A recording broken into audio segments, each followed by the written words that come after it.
Actualidad informativa en perspectiva, eso es Puntos y Enfoques, y por eso informamos que hace poco inició una reunión en el Palacio Nacional convocada por el presidente de la República con los ministros de la Presidencia, de Salud Pública, Administrativo de la Presidencia, de Economía, Planificación y Desarrollo, así como con el ministro de Hacienda.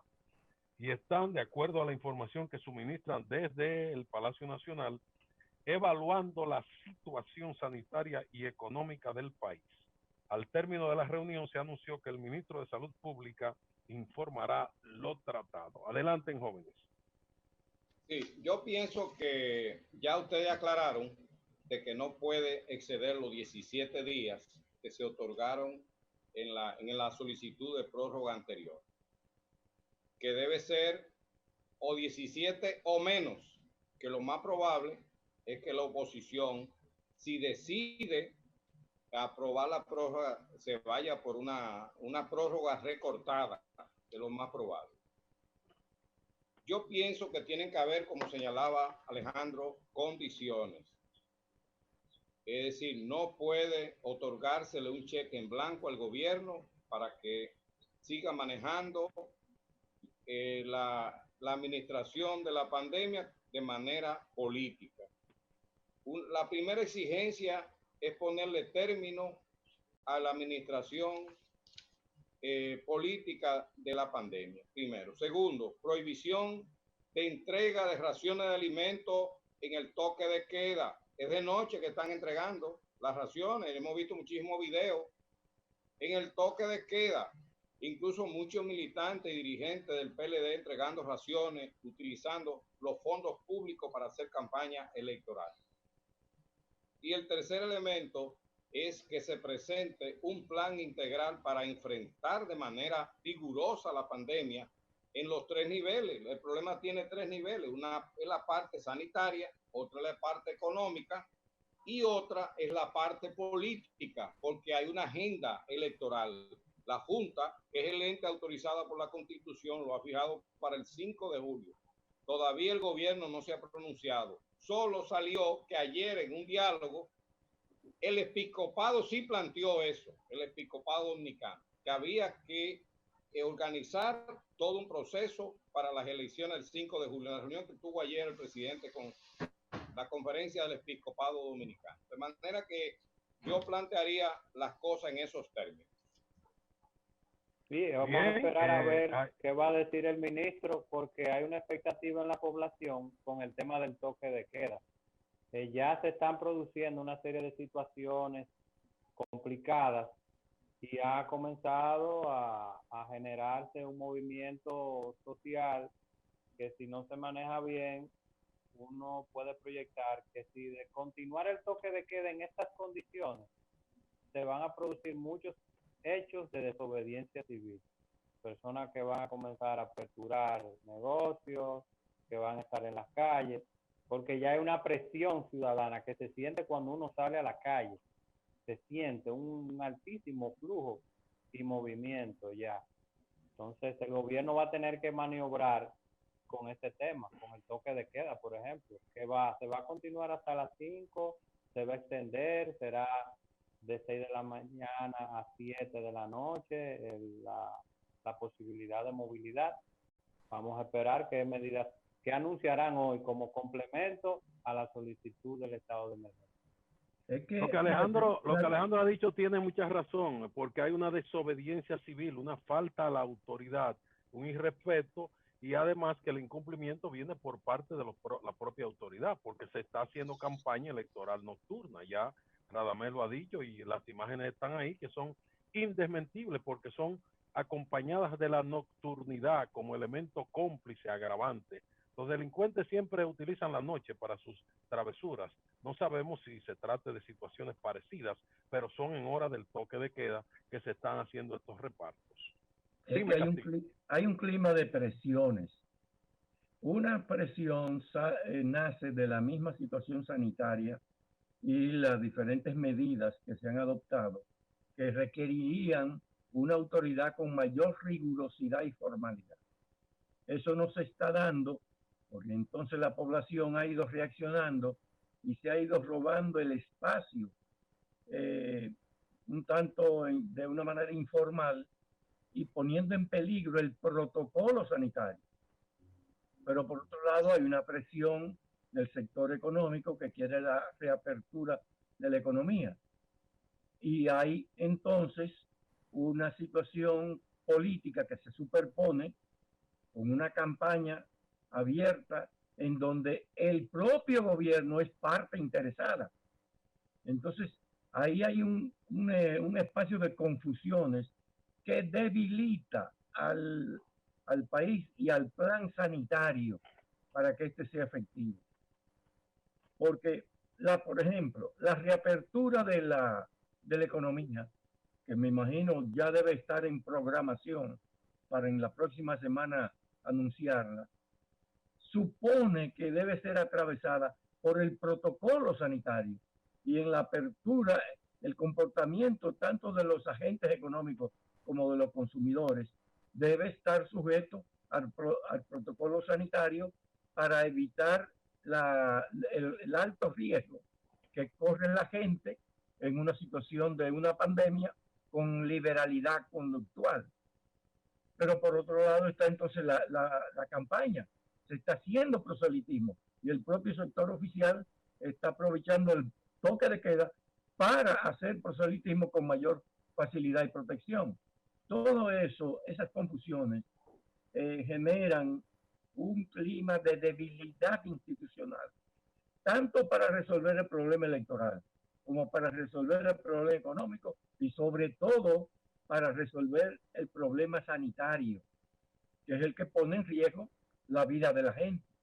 O sea, que ahí el gobierno tiene que hilar demasiado fino para no ser el propio gobierno, una fuente de generación de acciones confusas, que es lo que parece que está dándose en este momento. Bien, tenemos que hablar también del informe de cada día de la pandemia. Estamos hablando ahora del aspecto político, fundamentalmente electoral. El otro componente económico también lo hemos tocado, pero está el componente que debía ser el principal, el sanitario, que es el que ha provocado toda la situación.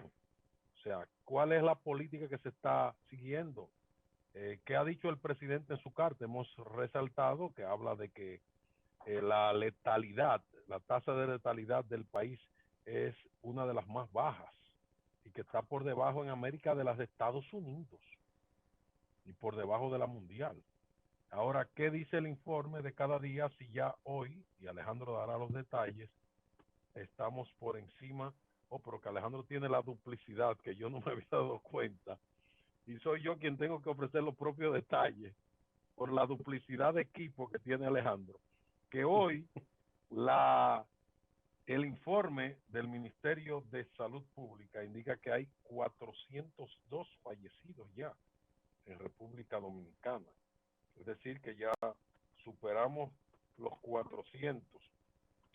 Pero también se informa de las personas que están como casos confirmados 10.900.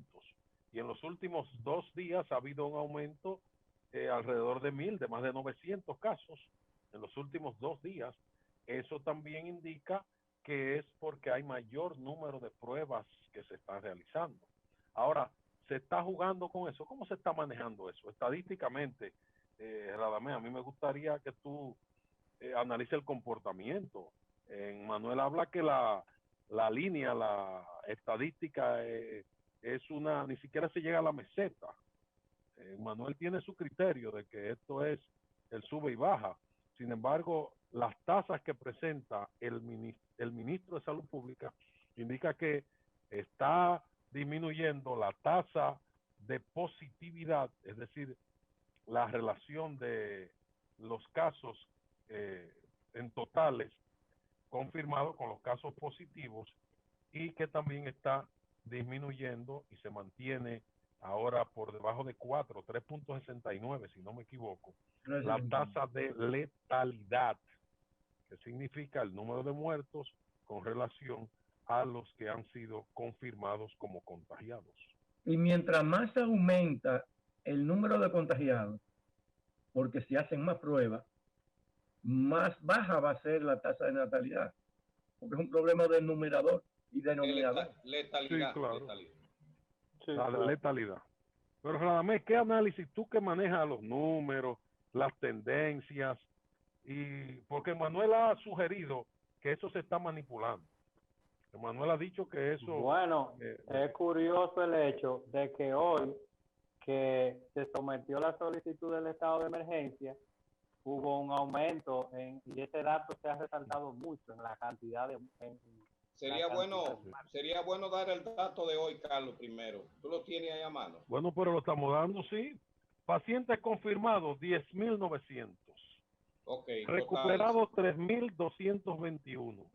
Fallecidos, 402. Muestras procesadas, 45.325. Muestras descartadas, 34.425. Casos nuevos fueron 266. Ayer fueron más de 500 en el penúltimo informe. Y los pacientes que están en unidades de cuidados intensivos, 131. Los fallecidos, 402. Eso es básicamente un resumen. Ahora bien, hubo otra cosa que mostró unas contradicciones entre el ministro de Salud Pública y el Servicio Nacional de Salud, con respecto a un caso puntual que tiene que ver con pruebas practicadas en el sector La Ciénaga, que unas dieron